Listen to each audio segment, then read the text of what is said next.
Now that we have a small overview into how the computer instructions are organized, we can now start building out the memory systems for this computer. Once again, the design for some of these systems may seem confusing, but as we go on, the theory behind those choices should start to become more clear. So let's begin by taking a look at the memory structure of this computer. The TCPU 816 is what's referred to as a von Neumann architecture. This means that the program storage and the data storage share the same address space. Conversely, the Harvard architecture separates these two memory spaces. There are pros and cons for either design theory, but keeping in line with the 6502 influence design, the memory spaces share the same address bus. That is, except for the external device address mappings, which we'll cover later on.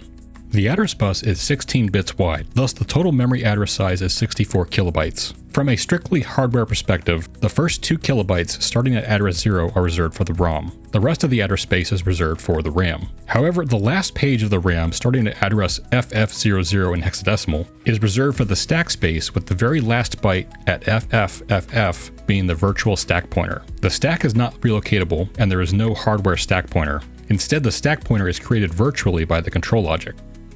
If you're not familiar with the stack, it's basically a form of temporary storage in the system, mostly used to retain the states of functions and for passing data between functions.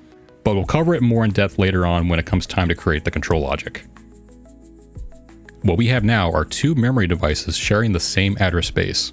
So we'll need to create something to choose which memory device is active at a given time.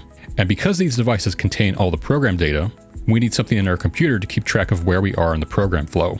To do all of this, we'll be creating the address controller module. The address controller at its most basic level contains a 16-bit counter and a 16-bit register. The counter is called the program counter, which is used by the computer to keep track of where it is during the program execution. The register is called the memory address register, or MAR for short. This is where things deviate from traditional CPU design. The MAR is often intended to be the go-between for the computer and the memory. So for example, if you want to retrieve the instruction at a memory address pointed to by the program counter will need to first copy its contents to the MAR, which is then directly connected to the address lines of the memory. Only then could that data be retrieved from that address. This design allows for the much faster CPU to continue operating while it waits for the slower RAM to respond. In this computer, however, both the MAR and the program counter will have direct access to the address lines of the memory. With a multiplexer, the control logic can instantly switch between the program counter and the MAR when accessing the memory. This can considerably speed up operations, as it reduces the number of internal address transfers. However, this design does not scale at higher speeds, and the RAM speed becomes a hard limit for the entire system. But because this computer isn't intended to run much faster than 2 MHz, the speed concerns don't really apply here. Another optimization that the address controller contains is how the jump instructions are handled. The program counter is made up of 4 4-bit registers with parallel load functions. This is required because we need to be able to quickly jump to an arbitrary address using a jump instruction. Often this would be done by evaluating the jump statement, and if it evaluates to true, we load 2 values into the data bus, which are then transferred into the program counter. In this computer, it works the opposite way. Instead, the address of the jump instruction is loaded into the MAR first, and then the jump logic is evaluated. If the jump evaluates to true, the value in the MAR is transferred to the program counter. We'll need to cover the jump logic more in depth later on, but what this means is that the program counter needs to be able to set itself to the contents in the MAR. We also need a way to output the current program counter value to the data bus, and this will be important later on for stack-based operations. So with that, we have our design goals for this module. And I'm not going to lie, this module is going to look pretty crazy, but it's not really as complex as it appears. In fact, most of the complexity is just from the circuitry that controls the inputs and the outputs. The actual program counter and the MAR are pretty simple. Here is a high-level diagram of the module. Note how the data bus is an input for the MAR, while the program counter outputs to the data bus. And that both the program counter and the MAR can access the RAM address lines. Back at Logisim, let's start by making a new module called address_controller. We'll start by placing 2 8-bit counters that increment on the rising clock edge, and we'll set the appearance to classic Logisim.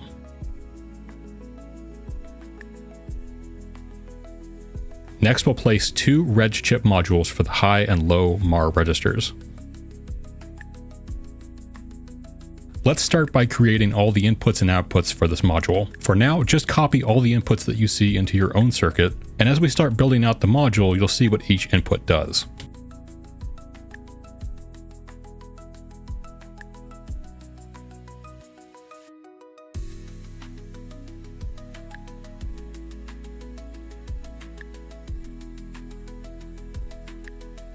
Next, create the outputs for the data bus, the address out, and then the raw outputs for both the program counter and the MAR. The raw outputs aren't a part of the real hardware, but this will help us during debugging.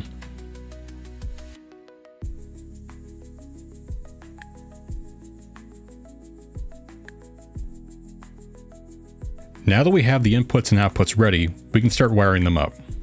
We'll need to add a few more pieces of glue logic here and there to make sure things operate correctly, but for now let's start off with wiring the data bus inputs and outputs. The data bus input connects directly to the MAR registers. Now we need to place a 16-bit multiplexer between the outputs for the MAR and the program counters. But because the MAR and the program counters are split up into two 8-bit registers, we need to use the splitter tool to combine them. We also need to make sure that we keep the byte order of the splitter consistent. So the bottom MAR register is for the low 8 bits, and the top is for the high 8 bits. And it's the same for the program counters. One thing that is a little annoying is we need to reverse the order of the splitter pins. Basically, we want a 16-bit splitter with a fan out of 2. In the pin mappings below, we need to go in and make the first 8 bits on the bottom and the last 8 bits on the top. Fortunately, we don't have to redo this again and again because we can just copy paste this one and reuse it. Pins 8 through 15 go to the top registers, and pins 0 through 7 go to the bottom register.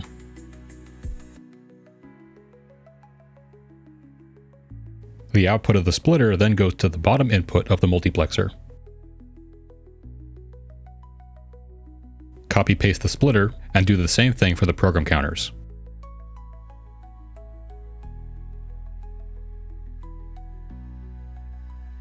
Next, we need to route the data inputs for the program counters. And I know I said earlier that the program counters get their inputs directly from the MAR, but that's not entirely accurate. Due to a design mistake on my part, the program counters actually pull from the output of the multiplexer. This doesn't have a direct impact on the functionality overall, but it does mean that the MAR cell signal needs to be held on when a value is loaded into the program counters. Otherwise, the program counter will load a value from itself, which effectively does nothing. So to maintain parity with the real hardware and software, we'll include this design mistake into our simulation.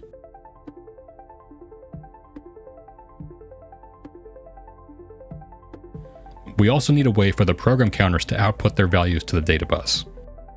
We can add in two 8-bit wide controlled buffers to the program counters and have those connect to the data bus. Now we're at the point where we can start routing the control signals. This is going to take a little while and it's going to get a little messy, so I think we can pick this up in the next part and devote the entire video to sorting that out.